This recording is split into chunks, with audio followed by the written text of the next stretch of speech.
जय गुरुजी संगत जी, आपका बहुत बहुत स्वागत है गुरुजी के इस चैनल पर, जिस पर हम उनकी प्यारी संगत के सत्संग शेयर करते हैं।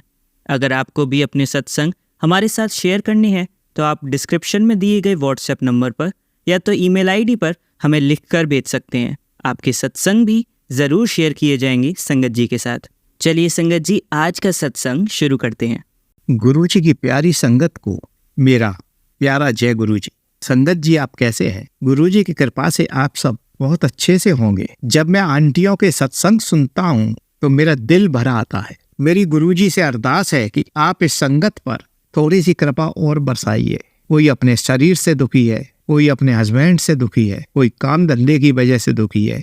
इस संसार रूपी सागर में हर व्यक्ति गोते खा रहा है। वही व्यक्ति संसार रूपी सागर से पार जा सकता है जो कि गुरुजी के वचनों का पालन करता है, वरना यह पूरी जिंदगी इसी तरह रोते पीटते निकल जाएगी। मेरे से जितनी भी सेवा हो सकती है मैं करने की पूरी कोशिश करता हूँ। आज आपको गुरुजी के सामने की संगत का एक सत्संग सुनाने जा रहा हूँ। एक अंकल का यह प्यारा सा सत्संग है। संगत जी, मैं आपसे एक प्रॉमिस चाहता हूँ कि हम जो सत्संग आपको सुनवाते हैं उसे ध्यान से सुना कीजिए। संगत जी, आपके सहयोग के लिए मैं आपका बहुत आभारी हूँ। अगर आपका सहयोग और प्यारे प्यारे गुरुजी का आशीर्वाद मुझे प्राप्त नहीं होता तो हम इतनी जल्दी आगे नहीं बढ़ सकते थे। मैं आपसे ये वादा करता हूँ कि हमारे सत्संग में आपको धीरे धीरे कई नई बातें मिलेंगी। इसके लिए हर सत्संग को पूरा सुनने की कोशिश किया करें। अब मैं देरी ना करके सत्संग सुनाता हूँ। मैं गुड़गांव के सेक्टर 56 में सन 2003 में आया। मैंने यहाँ मकान लिया था। मुझे पता लगा कि यहाँ कोई भी मंदिर नहीं है। मैं पहले तो वहाँ के स्थानीय लोगों से मिला और उन लोगों से मंदिर बनवाने के लिए बातचीत की। सभी लोग मंदिर बनवाने के पक्ष में थे। हम लोगों ने एक ट्रस्ट बनाया और हरियाणा नगर विकास निगम से धार्मिक स्थान बनाने के लिए 1000 गज भूमि खंड देने की मांग करी। हमारे ट्रस्ट ने सेक्टर 56 में भूमि खंड देने के लिए एप्लीकेशन दी। हमारे यहाँ योग और प्राणायाम की क्लासेज हो रही थी, इसलिए मैं शर्मा जी के संपर्क में आया। शर्मा जी ने मुझे बताया कि गुरु महाराज कहाँ से बिलोंग करते हैं, पहले वह कहाँ पर थे, कैसे उनकी पूरी फैमिली को गुरु जी की ब्लेसिंग मिली। कमांडर शर्मा जी ने मुझसे कहा, यदि हमारे ट्रस्ट के लोग जाकर गुरु जी से मिलें और मंदिर बनवाने वाले प्रस्ताव को बताएं तो निसंदेह गुरु जी का आशीर्वाद हम लोगों को मिल जाएगा और शर्तिया मंदिर बन जाएगा। गुरुजी अब एम्पायर स्टेट में रहते थे। इसके पश्चात 25 जुलाई 2004 को मैं कमांडर शर्मा के साथ गुरुजी के मंदिर पहुंचा। उस दिन शाम को मैं अपनी पत्नी के साथ गुड़गांव में श्री मदन के घर में आयोजित एक सत्संग अटेंड करने के लिए गया। उस सत्संग में गुरुजी के कई अनुयायियों ने अपने अपने संस्मरण सुनाए। हमारे जीवन में जो गुरुजी के चमत्कार घटते हैं उन्हीं को दूसरे व्यक्तियों को सुनाने को सत्संग कहते हैं। कुछ लोग सत्संग के नाम पर केवल जय गुरुजी, शुक्राना गुरुजी तथा गुरुजी के जाप का निरंतर जाप करते हैं। यह सत्संग की श्रेणी में नहीं आता। मैंने अभी एक आंटी के सत्संग में यह सुना था। यह जाप के अंतर्गत आता है। संगत के सभी सदस्य उस समय में गुरुजी के स्वरूप के आगे नतमस्तक हो रहे थे। मुझे उस समय ऐसा लग रहा था कि यह केवल प्रचार के लिए ही है। मैंने अपने विचार अपने मन में ही रखे, किसी अन्य व्यक्ति के आगे प्रकट नहीं किए, क्योंकि बिना सोचे समझे कोई भी बात बोलना कभी कभी बड़ी गलती का कारण बन जाती है। हम लोग 4 दिनों बाद शर्मा जी के साथ गुरुजी से मिलने एम्पायर स्टेट पहुंचे। वहां जाकर वहां का वातावरण बहुत ही सौम्य लगा। ऐसे वातावरण में मैं अपने जीवन में पहली बार देख रहा था। सारे वातावरण में भीड़ होने के बावजूद भी पूर्ण शांति छाई हुई थी। एक मदहोश करने वाली खुशबू चारों ओर फैली हुई थी। वहां धीरे धीरे शब्द चल रहे थे जो कि वातावरण में धार्मिक रस घोल रहे थे। वहां पर एक बड़े से सिंहासन पे गुरुजी विराजमान थे। वहां पर जब हमने गुरुजी को मंदिर के विषय में बताया तो गुरुजी तुरंत बोले कि मेरा पूर्ण आशीर्वाद आप लोगों के साथ है, जल्दी ही आपका यह सपना पूरा हो जाएगा। गुरुजी की इस बात को सुनकर शर्मा जी को पूर्ण विश्वास था कि अब हमें नगर निगम से जल्दी ही भूखंड मिल जाएगा और मंदिर बन जाएगा, क्योंकि शर्मा जी को गुरुजी से जुड़े हुए काफ़ी समय हो गया था। मैं अभी नया था, मैं गुरुजी से अभी जुड़ नहीं पाया था। भूमि आवंटन में काफ़ी प्रतिस्पर्धा थी। अब हमारे संगठन में 60 आजीवन सदस्य बन चुके थे। 14 फरवरी 2006 को गुरुजी की कृपा से हमें मंदिर के लिए भूमि मिल गई और सेक्टर 56 के निवासियों के सहयोग से मंदिर पूर्ण रूप से बन गया। मेरे को एम्पायर स्टेट का एटमॉस्फेयर बहुत अच्छा लगा, इसलिए मैंने अपनी वाइफ से पूछा कि क्या आप मेरे साथ गुरुजी से मिलने चलोगी? वह तुरंत मान गई। हम रविवार 1 अगस्त 2004 को गुरुजी से मिलने के लिए गए। वहां से लौटते समय हमें गुरुजी का एक स्वरूप मिल गया। दर्शन के पश्चात मेरी वाइफ बहुत खुश थी। वहां जाकर उसको बहुत अच्छा महसूस हुआ। मेरी पत्नी को काफी समय से ऐसे स्थान की तलाश थी जहां पर शांति प्राप्त हो। हर जगह अशांति ही अशांति थी। हम और मंदिरों में भी जाते थे, लेकिन ऐसी शांति वहां प्राप्त ना हो सकी। मेरी पत्नी का मन एम्पायर स्टेट में बार बार जाने का होता था। 1998 से मेरी पत्नी को काफी शारीरिक प्रॉब्लम्स थी। हमने कई जगह उपचार कराकर देख लिया, लेकिन काफी नुकसान ही साबित हुआ। हम लोग होम्योपैथिक, एलोपैथिक, यूनानी तथा आयुर्वेदिक डॉक्टरों के चक्कर काट काट कर अपने पैसे और समय को बर्बाद कर रहे थे। अगस्त 2003 में एक ऑपरेशन करके पत्नी के अंडाशय में और गर्भाशय निकलवा दिए थे। यद्यपि 2 महीने से पत्नी को कोई प्रॉब्लम नहीं हुई थी, लेकिन अब उनको प्रॉब्लम होनी शुरू हो गई थी। अब उन्हें काफी वेदना हो रही थी क्योंकि कोई भी डॉक्टर उनका निदान नहीं कर पा रहा था।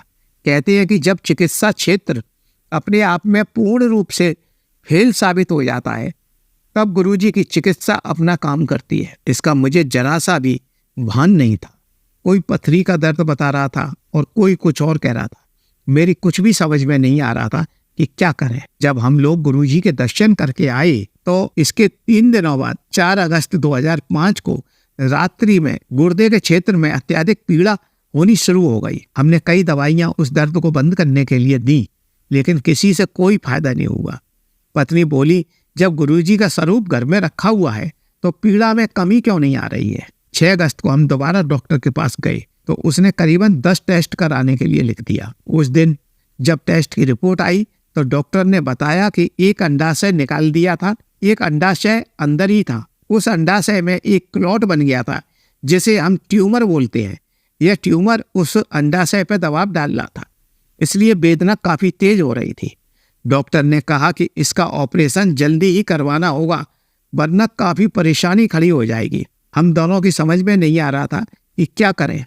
अब पत्नी ने कहा कि चलो गुरुजी के पास इस समस्या का समाधान पूछते हैं। हम दोनों एम्पायर स्टेट पहुंचे।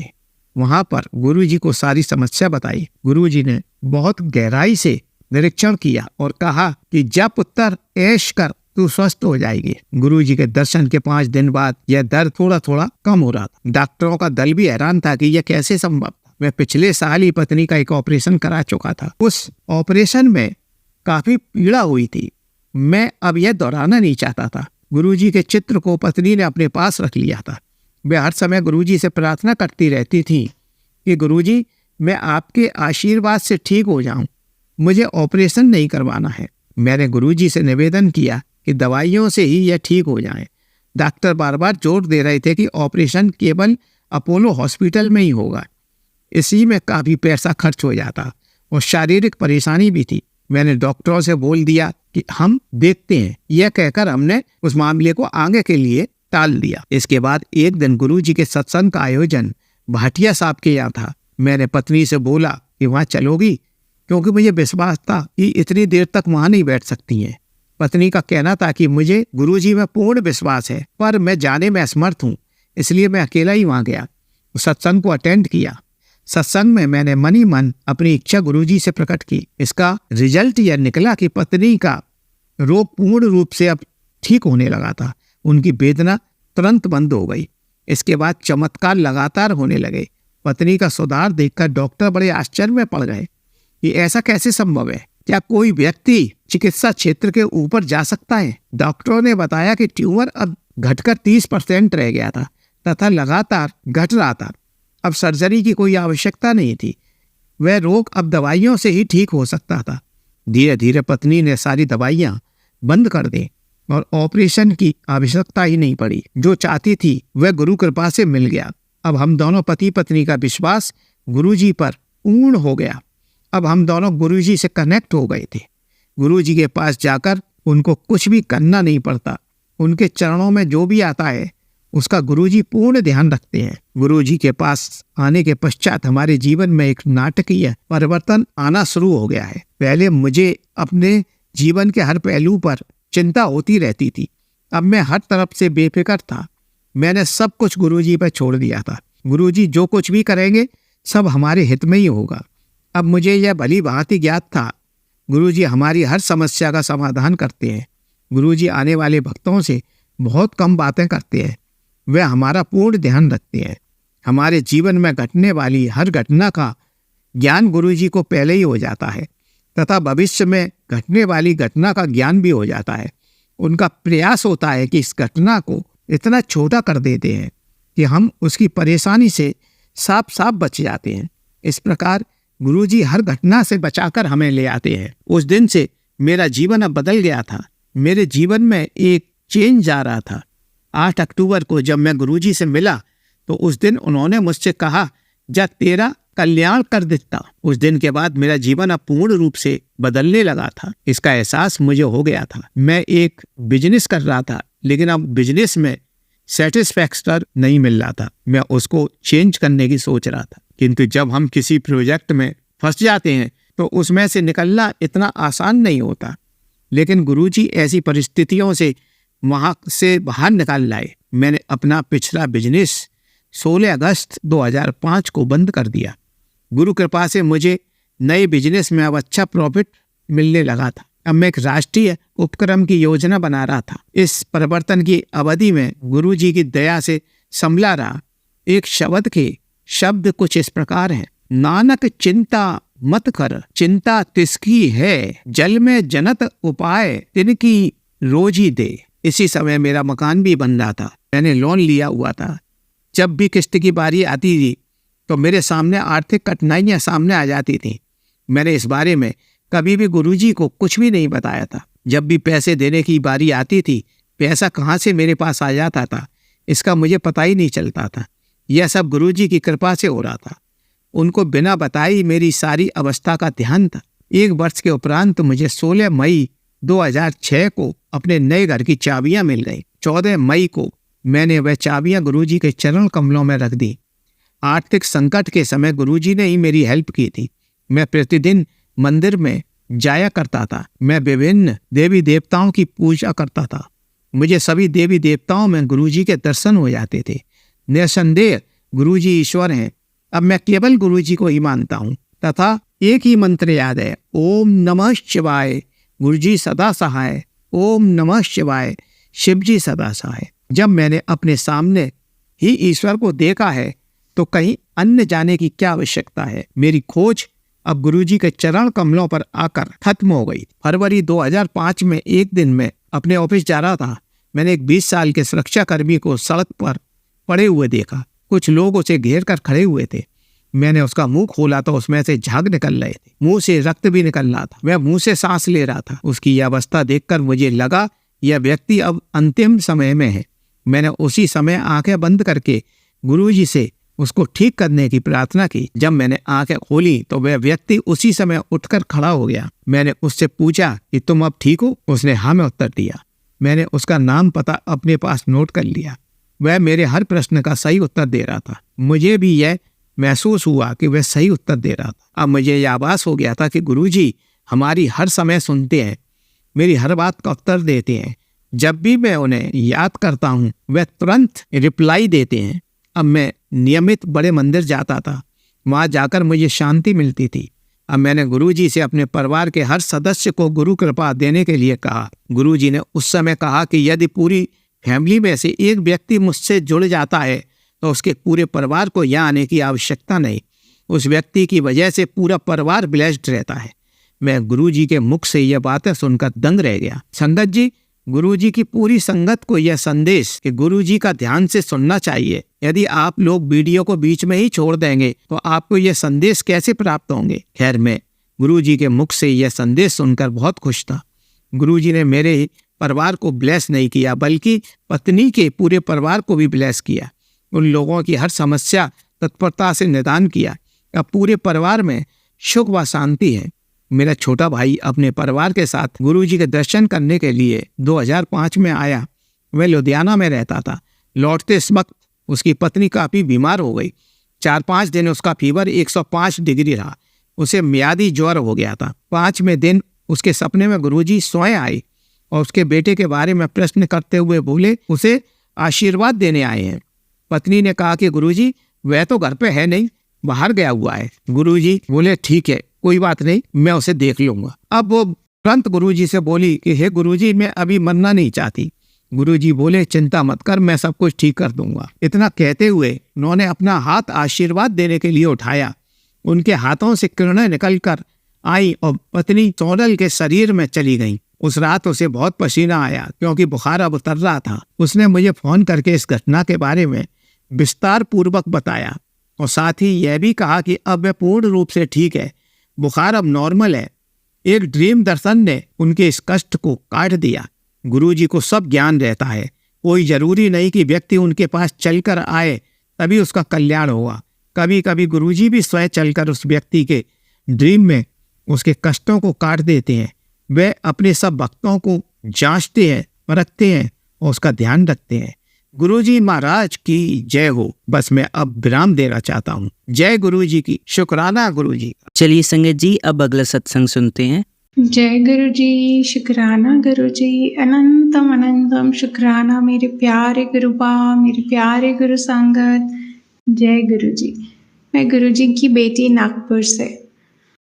तो जैसे मैंने बताया था कि मुझे गुरु जी ने 7 डेज अपना शुक्राना सत्संग शेयर करने की सेवा बख्शी है, जिससे कि हो सकता है मेरा ही कोई कर्म है, या क्योंकि गुरु जी ने देखा होगा कि मैं कुछ डेज से बहुत लो फील कर रही हूँ, तो मे बी वो ऐसा मेरा कर्म काटना चाहते हैं या वो मुझे रिमाइंड करना चाहते हैं कि मुझे ग्रेटफुल रहना चाहिए।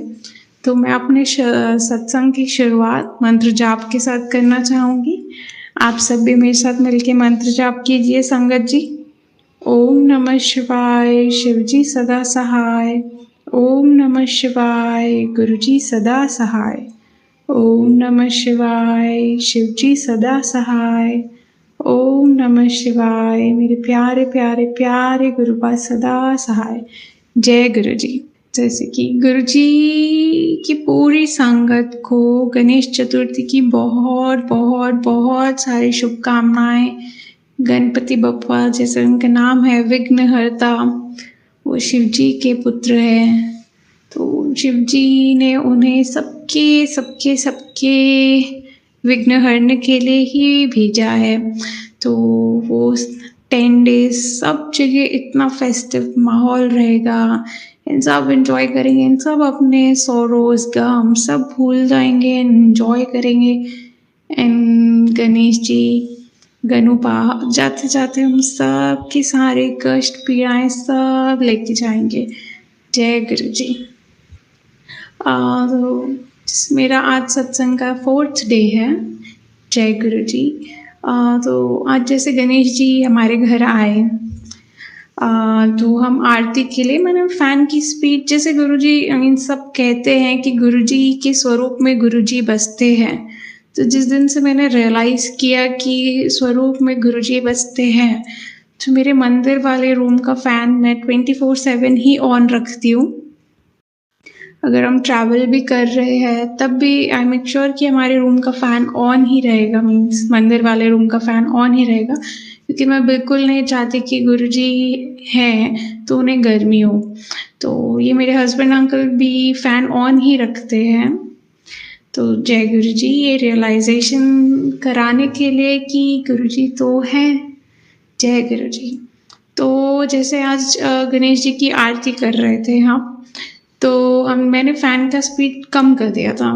वो नॉर्मली 2 या 3 में रहता है, तो मैंने 1 पे कर दिया था कि आरती करते समय दिया बंद ना हो जाए। एंड आरती हो गई, सब अच्छे से हो गया, भोग लगा, सब हो गया। एंड हमने लंच भी कर लिया, गुरुजी को भी भोग लगा दिया। लंच के बाद मैं अपना इंस्टाग्राम देख रही थी, तो मुझे एक पोस्ट आया कि मुझे भी गर्मी लगती है, मुझे ठंडा पानी भी पिलाओ। एक पोस्ट था, मेरे को लगा नहीं, फिर थोड़ा स्क्रॉल किया, फिर से यही पोस्ट, अलग पोस्ट था पर उनका कॉन्टेक्स्ट यही था कि गुरुजी को भी मुझे गर्मी लग रही है, मुझे भी ठंडा पानी पिलाओ पुत्र जी, और मेरे स्वरूप को भी साफ करो। अगर तुम्हारे पास इंस्टाग्राम यूज़ करने के लिए 10 पूरा दिन है तो तुम्हें मेरा स्वरूप साफ करने के लिए भी 10 मिनट निकालना चाहिए। तो मुझे क्लिक हुआ कि हाँ, मैंने फ़ैन कम किया है और गुरुजी मुझे बता रहे हैं, याद दिला रहे हैं कि मैंने फ़ैन कम कर दिया है, मुझे फ़ैन की स्पीड बढ़ा देनी चाहिए। तो मैंने उसी समय एक सत्संग, 1 मिनट का सत्संग था, आई डोंट नो, एक सत्संग मेरा चल रहा था मॉर्निंग से ही, पर वो मैंने पॉज करके रखा था। फिर मैं लंच करने के समय मैंने जैसे ही उसको फिर से रिज्यूम किया कि मैं अभी लंच करते करते अपना सत्संग कंप्लीट करती हूँ, तो उसमें भी आंटी जी ने मुझे यही बताया कि गुरुजी ने उनको भी मैसेज किया कि उनको समर्स के टाइम की बात है शायद ये, कि वो गुरुजी को ठंडा पानी तो देना चाहते थे, पर उनको वो मटके का ही पानी गुरुजी के लिए रखते थे। उनको लगता था कि फ्रिज में जो वाटर बॉटल्स हैं तो उससे बच्चे भी जूठा करते हैं, तो वो मटके का पानी गुरुजी को देते थे। तो गुरुजी ने उन्हें भाव डाला कि उन्हें 1 ग्लास पानी फ्रिज में रखना चाहिए, वो पानी का ग्लास गुरुजी के सामने रखना चाहिए। तो वो आंटी जी के सत्संग से गुरुजी ने मेरे अंदर भी ये भाव डाला कि मुझे एक fresh glass of water fridge में रखना चाहिए। मैंने फ्रीज़र पे रखा उसे थोड़ा ठंडा करके मैंने अभी मंदिर पे उसे गुरुजी को ऑफ़र किया है। जय गुरुजी। एंड गुरुजी का स्वरूप क्लीन करने की जहाँ तक बात है, कल मैं क्लीन हो जाऊँगी एंड मैं पूरा मंदिर अच्छे से क्लीन करके गुरुजी को मैं डेली क्लीन करती हूँ। मीन्स गुरुजी को क्लीन करना, उनके चरण स्वरूप को क्लीन करना, उनको टीका करना, ये मैं डेली करती हूँ। पर जैसे मैंने आपको बताया कि अभी गर्ल्स प्रॉब्लम के चक्कर में मैं मंदिर को बिल्कुल क्लीन नहीं कर पा रही हूँ, तो उसके लिए बहुत बहुत बहुत सॉरी गुरुजी, बहुत सारा सॉरी मेरे मालिक। कल मॉर्निंग में मैं जैसे ही मैं शावर लेके सबसे पहले गुरुजी को क्लीन करूँगी, मंदिर क्लीन करूँगी, गणेश जी आए हैं हमारे घर, सबको पूरा क्लीन करके पूरा मंदिर फ्रेश करूँगी। एंड हो सकता है कि गुरुजी किस और संगत को भी ये सुनाना चाहते हो कि गुरुजी वेदर तो वैसे क्लाउडी रेनी है, पर गुरुजी अगर हमें बार बार संकेत दे रहे हैं कि उनको ठंडा पानी पीना है, तो संगत जी हम गुरुजी को ठंडा पानी ऑफ़र करें। वो हमें इतना कुछ ऑफ़र करते, इतना पूरी लाइफ ब्लेस कर दी है, तो हम उनके लिए डेली 1 ग्लास ठंडा पानी तो हम ऑफ़र कर ही सकते हैं। जय Guruji. And thank you for everything Guruji, thank you for everything. Guruji कह रहे थे कि वो हमारे घर गणेश जी के साथ आज 7th है, गुरुजी का ब्लेस डेट है। तो वो कह रहे थे कि वो गणेश जी के साथ हमारे घर आएंगे, अपने घर आएंगे गुरुजी।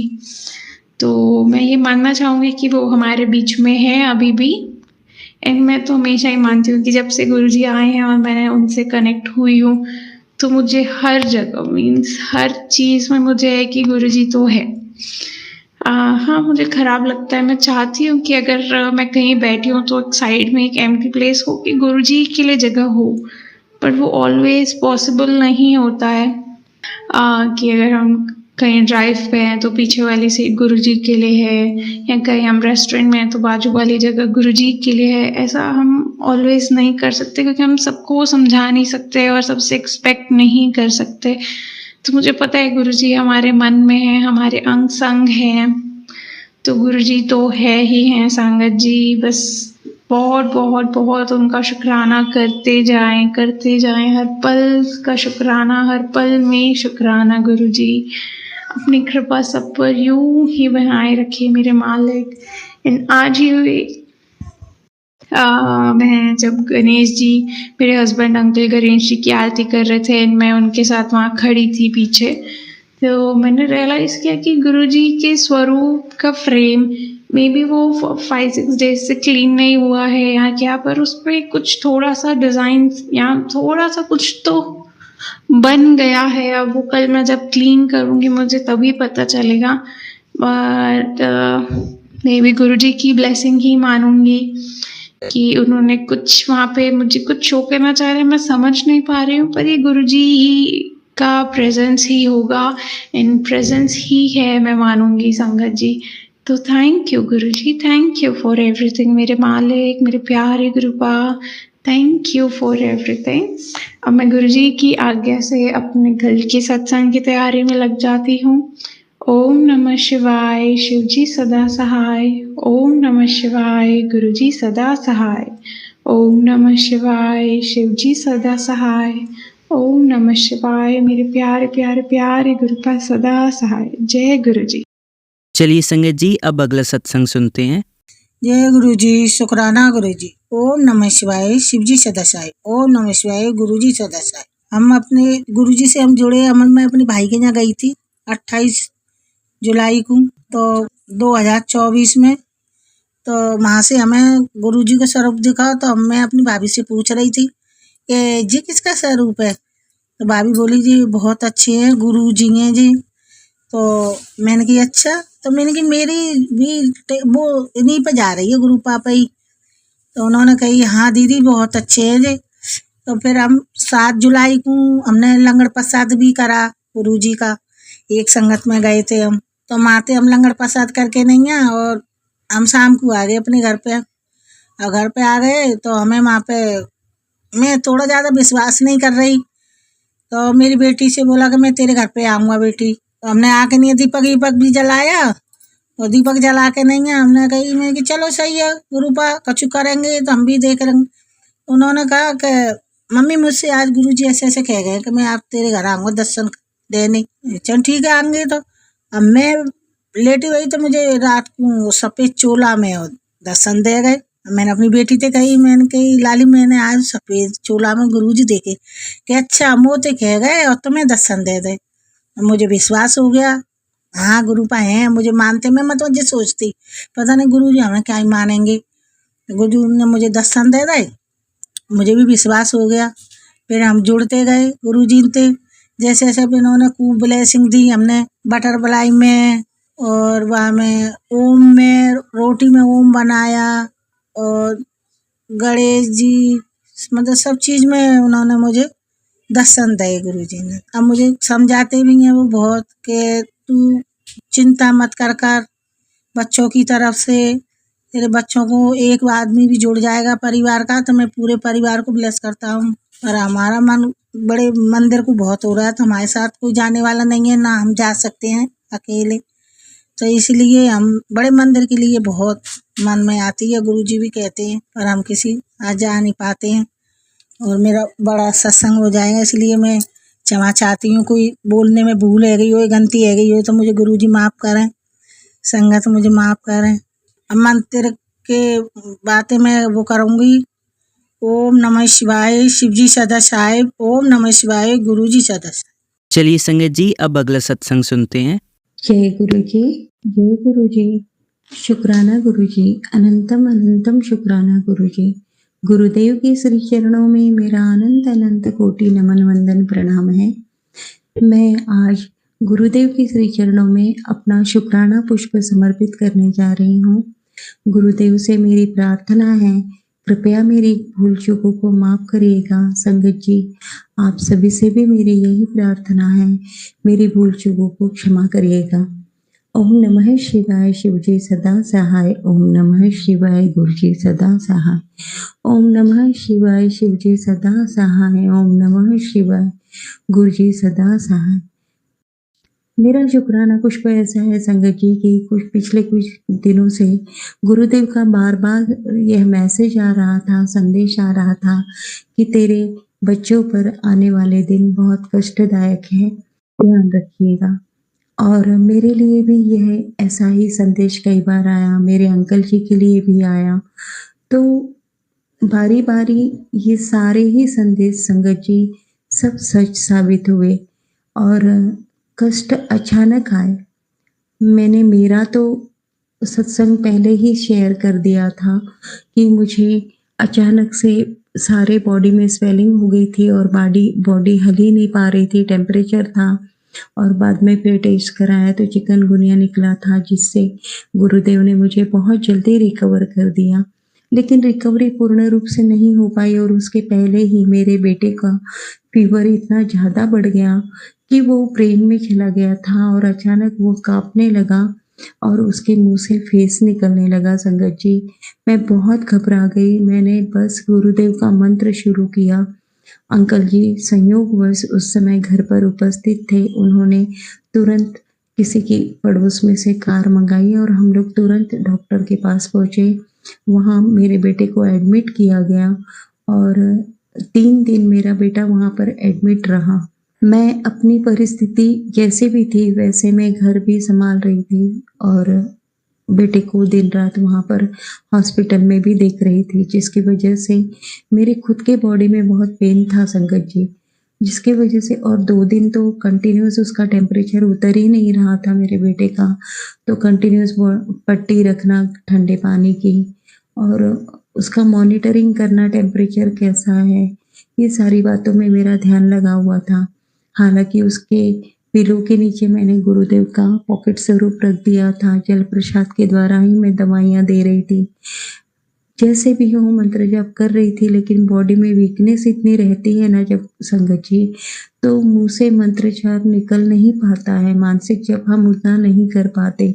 और फिर ऐसी परिस्थिति में जब उलझ जाते हैं तो पाठ भी नहीं हो पाता, कुछ नहीं हो पाता है। पर गुरुदेव से मेरा यही कहना था कि गुरुदेव मेरा बेटा गणेश जी को, गणपति भगवान उसके फेवरेट भगवान हैं, उनकी स्थापना है, उसके पहले ही घर पहुंचा दीजिएगा। बेटा बहुत मिस कर रहा है कि माँ मैं गप्पे बाबा के आने के पहले घर चला आऊँगा ना। और नेक्स्ट डे उसका बर्थडे भी है, तो उसे बर्थडे की भी बहुत चिंता हो रही थी। और गुरुदेव की कृपा देखिए कि कल गणेश चतुर्थी है और आज हरतालिका तीज का मेरा व्रत है, मेरा निर्जला व्रत है। और इस दिन हमें सुरक्षित और सकुशल मेरे गुरुदेव ने घर पहुंचा दिया है। शुक्राना गुरुजी, अनंतम अनंतम अनंतम शुक्राना गुरुजी। तो संगत जी, मैं ये बता रही थी कि जब दूसरा दिन था और मेरा बेटा हॉस्पिटल में एडमिट था, तो लेट नाइट उसने मुझे उठाया।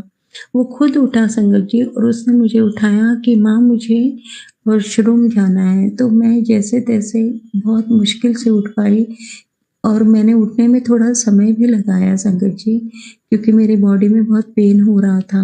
लेकिन जब मैंने उठ के देखा तो उसकी जो सलाइन थी संगत जी, वो निकली हुई थी और उसमें से ब्लड बाहर आ रहा था। मैं एकदम घबरा गई और तुरंत मैंने नर्स को बुलाया और वो सारी चीज़ें रिकवर हुई। संगत जी, ये गुरुदेव की कृपा थी कि उन्होंने ही मेरे बेटे के द्वारा मुझे उठाया। मेरी स्थिति दूसरे दिन ऐसी नहीं थी कि मैं पूरी तरह से अलर्ट रह पाऊँ। इतनी बड़ी गलती हो जाती। मेरे गुरुदेव कितने रहमत करते हैं। हर पल, हर क्षण, हर घड़ी मेरे बेटे के अंग संग रहे और उन्होंने उसकी रक्षा की। संकट बहुत बड़ा था संगत जी, मैं समझ पा रही हूँ। मुझे समझ में आ रहा है कि कितनी बुरी तरह से गुप्त शत्रु चारों ओर से हमारे पीछे लगे हैं, लेकिन बहुत बड़े रक्षक बन के मेरे गुरुदेव मेरे साथ खड़े हैं। मेरे अंकल जी का दिमाग बार बार पलट जाता है और वो मुझे चीखने चिल्लाने लगते हैं। उन्हें तो बस यही लगता है कि मैं गुरुदेव के सत्संग सुनती हूँ तो मुझे क्लैरिटी मिलती है, मैं सबके ऊपर शक करती हूँ और उनके परिवार वालों को मैं गलत साबित करती हूँ, उनसे दूर हो रही हूँ। ये बस इसी बात को लेकर वो घर में कलेश करते हैं। और उनका सोचना ये भी है कि सत्संग सुनने की वजह से मैं फालतू की बातों में सोचते रहती हूँ तो घर परिवार पे पूरा ध्यान नहीं दे पाती, अपने कर्तव्यों का वहन पूर्ण रूप से नहीं निभा पाती और इसके लिए वे घर में कलेश करते हैं। लेकिन मैं मन ही मन, मेरी डोर तो गुरुदेव के साथ इस जन्म की क्या, आने वाले कई जन्मों के लिए जुड़ चुकी है। बस गुरुदेव से मेरी ये अरदास है कि वे मुझे कभी ना छोड़े और ये जो परिस्थितियां आ रही हैं इनका मैं डटकर सामना कर पाऊं। गुरुदेव के श्री चरणों में अपनी प्रीति को कभी कम ना होने दूं। वही मेरे रक्षक है, वही मेरे परमपिता सदाशिव महादेव हैं। गुरुदेव, आप अपनी शरण में हमेशा बनाए रखिएगा और मेरे अंकल जी की, मेरे बच्चों की, मेरे मायके वालों की, सबकी रक्षा आपके हाथों में है। जो है आप संभालिए गुरुदेव, आप रक्षा करिए। और जो भी नेगेटिविटी है, नकारात्मक लोग हैं, नकारात्मक परिस्थितियां हैं, उन सबको दूर करना, क्या करना वो आप देखिए। सब कुछ आपको सौंप दिया है गुरुदेव। आपने मुझे आज, मेरा हरतालिका का निर्जला व्रत है। हर साल मैं निर्जला व्रत रहती हूँ। इस वर्ष मेरी मानसिक स्थिति और शारीरिक कष्ट की वजह से मुझे नहीं लग रहा था कि मैं ये व्रत कर पाऊंगी। सुबह जब मैं घर आई संगत जी हॉस्पिटल से, तो मैंने सिर्फ एक गिलास जल प्रसाद लिया और गुरुदेव से प्रार्थना की कि बस अब इस जल प्रसाद के सहारे मेरा दिन, मेरा व्रत पूर्ण करवा दीजिएगा। और अब देखिए संगत जी, रात के 2 बजने को आ रहे हैं, 1:51 है। मेरी रात्रि जागरण भी गुरुदेव ने करवा दिया, पूजा भी पूर्ण रूप से सफल बनवा दी और मेरे बेटे को सुरक्षित घर भी पहुंचा दिया। आज ही के दिन उन्होंने छुट्टी भी करवा दी मेरे बेटे की हॉस्पिटल से और हम सब घर पर हैं। और मेरी पूजा पूर्ण रूप से अच्छी तरह से करवा दी। गुरुदेव का बहुत बहुत बहुत शुक्राना है गुरुदेव। इसी तरह से मेरे गणेश चतुर्थी और गणेश चतुर्थी के सारे दिन और मेरे बेटे का बर्थडे बहुत अच्छे से मन जाए गुरुदेव। सब कुछ हंसते खेलते वातावरण में हो जाए गुरुदेव। ऐसी कृपा बनाए रखिएगा, अपनी शरण में हमेशा बनाए रखिएगा और मेरी भूल चूकों को क्षमा करिएगा गुरुदेव। आपका हर हर हर वो चीज़ आपने मुझे और मेरे अपनों को जो ब्लेस किए हैं, उन सब के लिए आपका अनंतम शुक्राना है गुरुजी। जय गुरुजी, शुक्राना गुरुजी। ओम नमः शिवाय, शिवजी सदा सहाय। ओम नमः शिवाय, गुरुजी सदा सहाय। ओम नमः शिवाय, शिवजी सदा सहाय। ओम नमः शिवाय, गुरुजी सदा सहाय। जय गुरुजी, शुक्राना गुरुजी। चलिए अब मंत्र जाप करते हैं। ओम नमः शिवाय, शिवजी सदा सहाय। ओम नमः शिवाय, गुरुजी सदा सहाय। ओम नमः शिवाय, शिवजी सदा सहाय। ओम नमः शिवाय, गुरुजी सदा सहाय। ओम नमः शिवाय, शिवजी सदा सहाय। ओम नमः शिवाय, गुरुजी सदा सहाय। धन्यवाद संगत जी, आपका दिन बहुत ही मंगलमय जाए। जय गुरुजी, शुक्राना गुरुजी।